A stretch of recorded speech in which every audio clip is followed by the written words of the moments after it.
আসসালামু আলাইকুম। শ্রদ্ধেয় শিক্ষক মণ্ডলী এবং সরকারি কর্মচারীবৃন্দ, আমার শুভেচ্ছা গ্রহণ করুন। আজকে বাংলাদেশ সুপ্রিম কোর্টের আপিলের ডিভিশন থেকে টাইম স্কেল সিলেকশন গ্রেড সম্পর্কিত একটি রায় প্রকাশিত হয়েছে। 2016 সালে 2015 সালের পে স্কেলকে স্পষ্টীকরণ করে একটি পরিপত্র জারি করা হয়।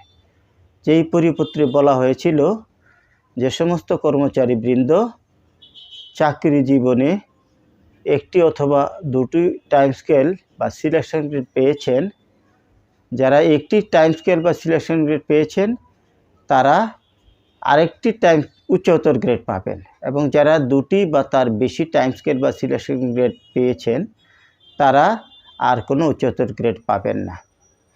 এই পরিপত্রটিকে চ্যালেঞ্জ করে হাইকোর্টের সম্মানিত কয়েকজন বেঞ্চ অফিসার এবং সিজিএর কয়েকজন অডিটর তারা রিট পিটিশন দায়ের করেন। রিট পিটিশনে পরিপত্রটি বাতিল ঘোষণা করা হয়। সরকার এই বাতিল ঘোষণার বিরুদ্ধে আপিল দায়ের করে। সেই আপিলের রায় আজকে প্রকাশিত হয়েছে, রায় দেওয়া হয়েছে। রায়ের পূর্ণাঙ্গ আদেশে বা পূর্ণাঙ্গ রায়ে কি থাকবে সেটা এখনই বলা মুশকিল বা বলা যাচ্ছে না।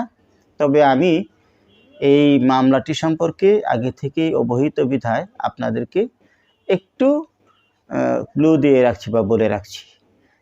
এখন যা হবে, যে সমস্ত কর্মচারীবৃন্দ একটি টাইম স্কেল বা সিলেকশন পেয়েছেন তারা 10 বছরে আরেকটি প্রথম উচ্চতর গ্রেড পাবেন এবং 16 বছর পূর্তিতে দ্বিতীয় উচ্চতর গ্রেড পাবেন। অর্থাৎ তিনি যদি 10 বছরের আগে একটি পেয়ে থাকেন তাহলে 10 বছর পূর্তিতে তিনি প্রথম উচ্চতর গ্রেড পাবেন এবং 16 বছর পর তিনি দ্বিতীয় উচ্চতর গ্রেড পাবেন। পক্ষান্তরে যারা দুটি পেয়ে গেছেন তাদের ব্যাপারটি স্পষ্ট করে কিছু বলা যাচ্ছে না। তারপরও যারা সিলেকশন গ্রেড পেয়েছেন 4 বছরে তার সুযোগ আছে আরও দুটি গ্রেড পাওয়া। এইখানে বলা বাহুল্য, বিশেষ করে যারা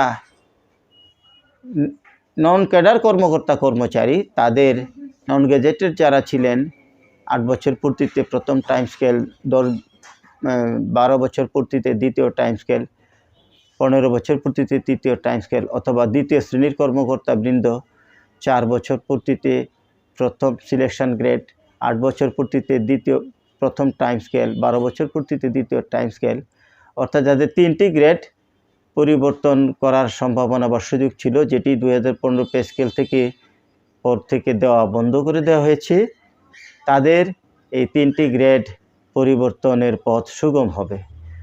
সরকার পক্ষ সদয় হয়ে যদি রিভিউ পিটিশন না করে তাহলে হয়তো এটি অতি দ্রুত সম্ভব হতে পারে বলে আমি মনে করি। রায়ের আদেশে, পূর্ণাঙ্গ আদেশে যে কোনো কিছুই পরিবর্তন হতে পারে। আমি বিষয়টি জানি বিধায় আপনাদেরকে বিষয়টি অবহিত করলাম। সবাই ভালো থাকবেন। আসসালামু আলাইকুম রহমতুল্লাহ।